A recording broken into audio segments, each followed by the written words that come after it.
We're going to put a 100% tariff on every single car that comes across the line, and you're not going to be able to sell those cars if I get elected.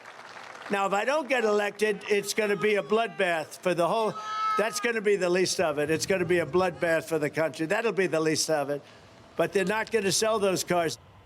Former President Trump's use of the word bloodbath in that speech triggered fierce backlash. He says he was talking about the damage that President Biden's policies are doing to the auto industry, and it is extensive if you look across the industry.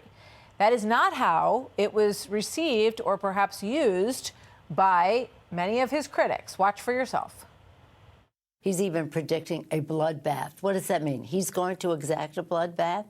There's something wrong here. It's just bull. He knew what he was doing. We're not stupid. Americans aren't stupid. He was talking about a bloodbath. We have seen January 6th. We've seen that he's led an insurrection. So no, we're not taking it out of context, because the context is his history and his life. Influential podcaster Joe Rogan pushing back. Listen to this.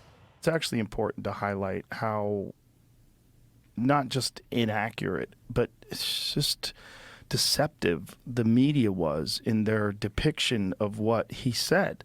It's so disturbing that they would, first of all, that they would think that they could get away with it in this day and age with all the scrutiny and all the with social media and all the independent journalists that exist now. Trusting corporate media is at an all-time low, and so this has led to a rise in true independent journalists, the real ones out there, the Matt Taibis, the Glenn Greenwalds, the people that are actually just trying to say what is really going on. So you just heard Rogan mention investigative journalist Matt Taibbi. His reporting includes his work on the Twitter files, and he joins me now. Matt, great to have you back on the show. Thanks for being here today. Obviously a compliment to your work there from a very powerful podcaster. So I'm curious to ask you what you think about this bloodbath use of the word by President Trump and everything that sort of came flooding in after it. Well, first of all, I'm grateful to Joe Rogan for saying that, but he's absolutely right. And actually, this is sort of a double insult, because not only did they, sort of misplace the context and deceive their audiences about what Trump actually said, but they also ignored the root issue, which is the hollowing out of middle America, the loss of manufacturing jobs, people who worked in the automotive sector.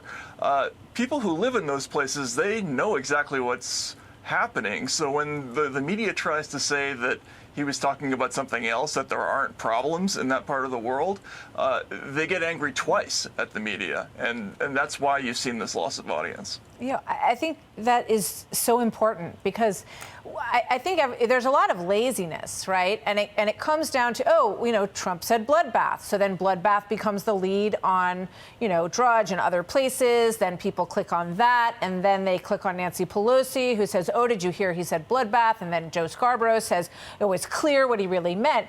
And in all of this garbage, there's no actual discussion about what's happening to the U.S. auto industry. And I think that's why you see voters so turned off, as Joe Rogan says, to a lot of media, because they're not telling them substance.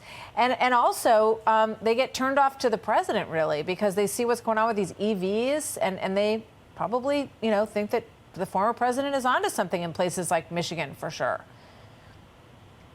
Yeah, absolutely. And I remember this from covering Trump's first presidential campaign in 2016, when we followed him around in the Midwest. I could feel it in the crowds that whenever he talked about NAFTA or the loss of the manufacturing sector and how he was going to get those jobs back, sometimes his prescriptions for how he was going to get those jobs back weren't always convincing, but you could tell that the theme was resonating with audiences. And then you would watch television, and the coverage of Trump's campaign would be about something else entirely. They would pick out some little thing that he said and make a big deal about that.